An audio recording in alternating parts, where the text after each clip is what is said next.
Hi guys, so in the previous video we have seen that how we can create this text fields in SwiftUI, and now in the same video we'll see how we can create a button and how we can access those two fields by clicking on that button. So let's get started. So if you haven't seen this video or the previous video where we have learned this, please go through that and see. It's very easy to use text fields, or you can directly see in this video also that it's just one line of code which adds fields, text fields on our view. The only difference is this is normal text field and this is the secure text field. Secure text field is the one which hides the data which is user is typing, like suppose here password we are typing, so it will replace that with dots. Okay, so with that we can start our video. So now what I want is, I am just assuming that this is our login screen and we will be having one login button at the bottom. So I will create a button. Then what you have to do is you have to select this action and label one, press enter. Then again here you can see your closure is selected, press enter, and this is the part where when you press a button this closure gets executed. So here what you can do is you can print username and password,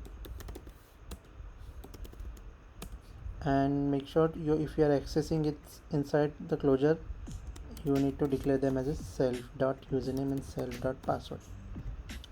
Okay, here what you can do is, here you have to just pass the label for your login button. So what we can do is just remove this text and create your own closure here and just pass the text inside this. So this will be title for your button. So what we want is, we want a login title, so you can see it's reflecting here. Now what I want is, we can make this much look better. So for that what I will do is, I will use some modifiers. Like I have some modifiers like font, and I will pass here font as headline. So you can see that it has replaced that with a little bold. Then what I can do is, I can also pass a foreground color.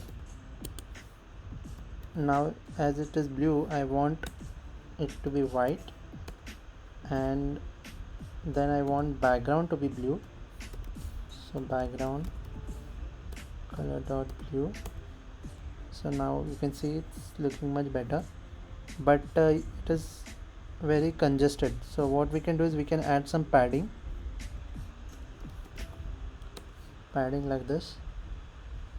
Then we can also add frame. Let me add frame, and inside this we want to pass width and height. So width will be 200 and height will be 40. Okay, then I need to pass this frame before adding padding, because the order is really matters in SwiftUI. Then what I can do is, I can give corner radius also. Let me give corner radius of I guess 20, and let me move this at the very top so that it will reflect like this. Okay, but it is not looking good.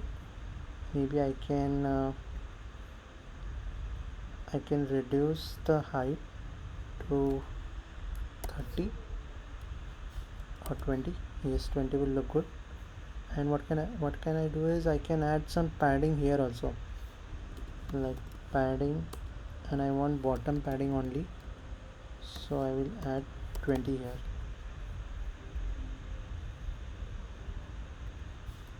Okay, like this. Okay, so it's giving us error. Maybe we need to add padding some different way.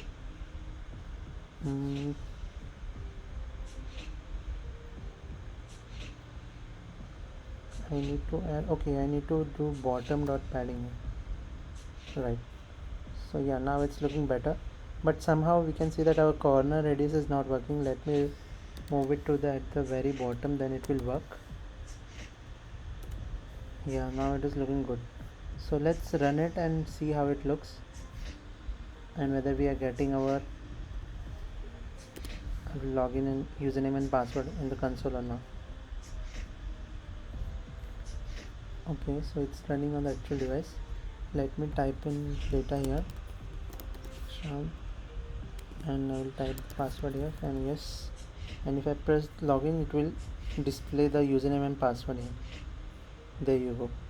So this is how you can create a button, and you can print your data, and you can change the look of your button inside this block.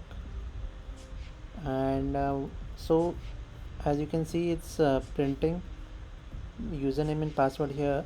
So whenever you type anything inside your text field, that data gets bind with your these two properties, username and password, and it's always the updated data is available inside these two properties, so you can display them or access them anywhere in your project or this file, actually in the content view. So that's all for today's video. If you have any suggestion or suggestions, please feel free to comment them in the comment section below. Thank you.